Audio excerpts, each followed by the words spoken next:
Grover and Grover की history की किताब है, उसका एक छोटा सा किस्सा बयान कर दूं मैं आपसे। उसमें लिखते हैं कि जब शहीद भगत सिंह को अदालत में पेश किया गया तो उस भरी अदालत में एक अंग्रेज ने उनसे सवाल किया कि 800 साल तक मुगलों ने हुकूमत की, तब तो आपने बम नहीं फेंका, और हमने सिर्फ 150 साल से हुकूमत की और आपने सेंट्रल लेजिस्लेटिव असेंबली में बम फेंक दिया।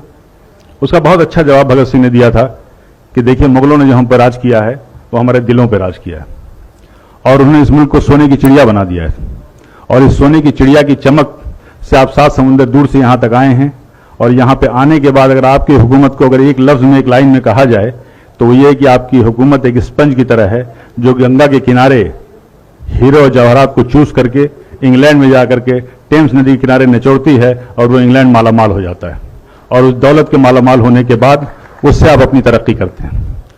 मुगलों ने, पठानों ने यहां नहीं किया, इन्होंने यहां की चीजों को यहीं पे खर्च किया, यहीं पे इमारत बनवाई और यहीं की धूल में अपने आप को मिटा दिया।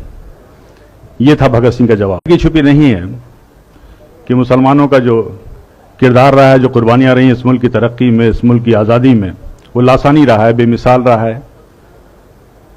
और अगर देखा जाए तो ये मुल्क जो है, अगर आप तारीख में देखें तो हिंदुस्तान जो हमारा मुल्क है, मुत्तहिद मुल्क नहीं था। बेशुमार राजा रजवाड़े थे, रियासतें थीं, उस पर हुकूमत करते थे उन पर। लेकिन जब मुसलमान यहाँ पे आए हुकूमत के लिए, सबसे पहला जो काम उन्होंने किया था वो ये किया था कि इस मुल्क को एक किया था, वो बंगाल से लेकर अफगानिस्तान तक, और इस मुल्क को मुत्तहिद किया था। ये हमारी खूबियां थी। अगर जंगी निज़ाम की बात करें, जो हम वार स्ट्रेटजी की बात करते हैं, तो सबसे पहली तो इस मुल्क हिंदुस्तान में ज़हीरुद्दीन बाबर लाए थे। पहला जो रॉकेट था वो शेर मैसूर टीपू सुल्तान ने बनाया था, और ये तारीख में दर्ज है। बल्कि जो विलियम कॉन्ग्रेव था, जो कि एक्सपर्ट था इसका, वो अपनी किताब में लिखता है ये कि उनकी शहादत के बाद 1799 में जब शहीद हुए शेर मैसूर टीपू सुल्तान, तो उसको उन्होंने 1801 में जब्त करके वो इंग्लैंड ले गए, और 1801 से लेकर के 1805 तक उस पर तहकीक करते रहे, रिसर्च करते रहे, समझ नहीं पाए कि इसका सिस्टम क्या है, इसकी डिज़ाइन क्या है। तो उन्होंने एक किताब वहाँ से भेजी थी, और उस किताब का नाम था फतहुल मुजाहिदीन, और वो किताब आज भी पेरिस के म्यूजियम में रखी हुई है। और उस किताब को लिखने वाले टीपू सुल्तान थे, जिसमें डिटेल डिस्क्रिप्शन था कि ये जो रॉकेट है इसको कैसे इस्तेमाल किया जाए। तो ये वो पहली मिसाइल थी, आप गूगल में सर्च कीजिए, वो जो पहली मिसाइल थी मैसूरियन मिसाइल टीपू सुल्तान ने बनाया था। और आज जो आप मिसाइल देख रहे हैं, अग्नि मिसाइल, पृथ्वी मिसाइल, इसके भी बानी एपीजे अब्दुल कलाम है, जिनको आप मिसाइल मैन कहते हैं और जिनको फादर ऑफ मिसाइल कहते हैं। और आप कस्टोडियन जो आप कहते हैं, जो रेवेन्यू का सिस्टम है, ये सब शेर शाह सूरी का दिया हुआ है, and he was one of the best administrator. Police का निजाम किया था, डाक का निजाम किया था, और सबसे पहली सड़क इस मुल्क में बनी थी शेर शाह सूरी ने बनवाई थी। करेंसी सिस्टम में बदलाव लाए थे।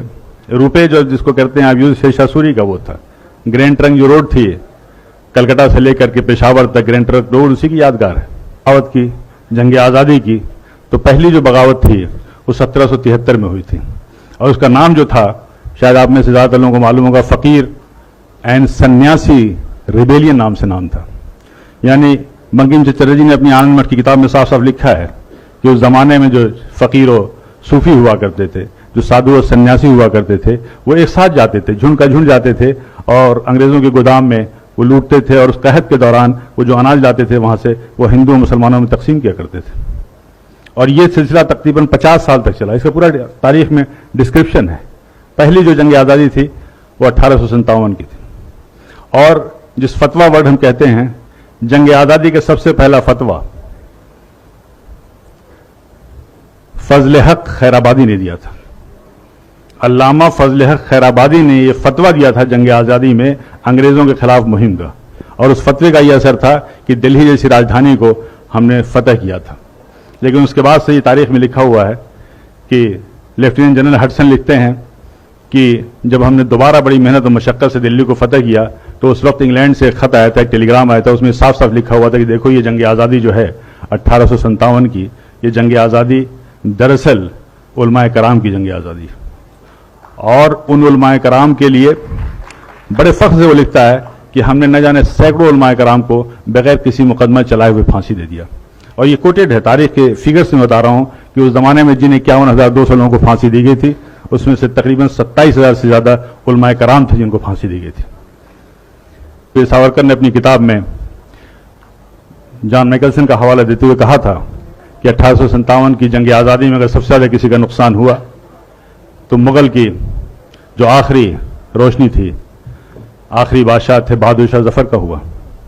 और उन्होंने उसका जॉन मैकलसन का हवाला देते हुए लिखा है कि एक बार उनको नाश्ते पे जब उनसे इसरार किया गया तो बहादुर शाह जफर ने कहा था कि मुझे ख्वाहिश नहीं है। उसके बाद से वो लिखता है कि हम लोगों ने उनकी आंख में जहरीले ऑइंटमेंट लगाना शुरू कर दिए ताकि उनकी बीनाई चली जाए। और उन्हें इस बात का इल्म था कि इस्लामी कानून में, इस्लामी शरीयत में कोई नाबीना अंधा शख्स कहीं का हुक्मरान नहीं हो सकता। और फिर वो दिन भी आया जब उनसे उनकी मर्जी के खिलाफ नाश्ते में उनके प्लेट पे लाल मखमल से ढके हुए 3 सर लाए गए थे, जिनमें 2 सर उनके बेटों के थे और 1 सर उनके पोते का था। ये थी कुर्बानियां। क्या जुल्म सितम के बाद भी मुसलमानों के लिए कहना पड़ेगा कि जंग आज़ादी में शरीक थे या नहीं? क्या अब भी इस उन्वान की जरूरत है? अब भी इस प्रोग्राम की जरूरत है? क्या चांद सितारों की मौजूदगी के लिए बहस होगी? कतई नहीं।